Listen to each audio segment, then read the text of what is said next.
nepalbusiness.com. Of our techies, so to say, in various parts of Nepal, explore the talents that they have, then identify them, bring them to a stage where they can have the capacity to turn their talents and capacities into businesses, and then connect them to potential sources of funding, potential markets, and ideas.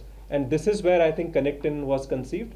And this has also been done for the third edition. As you just saw, across Nepal, a number of startup ideas were screened, some were shortlisted and trained, and finally 4 have been identified which will be presenting or pitching, so to say, their ideas during the conclave. That's the first part. The second part is the ideas exchange, which is going to take place during the finale through panel discussions, through eminent entrepreneurs sharing their own startup stories, how they became like billion-dollar companies from starting with a few thousand rupees or a few $1,000s. So those stories will be shared during the conclave.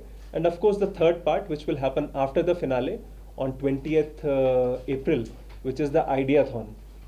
And there also the idea of Ideathon is to identify 4 sectors where people in our country, and people by people I mean policymakers in our 2 countries, they think that there are significant gaps in these 4 domains which can be bridged if we have the right technological input.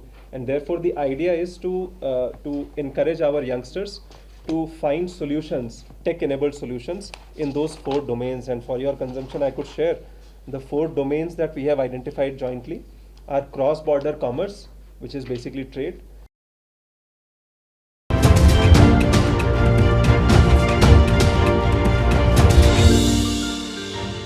nepalbusiness.com.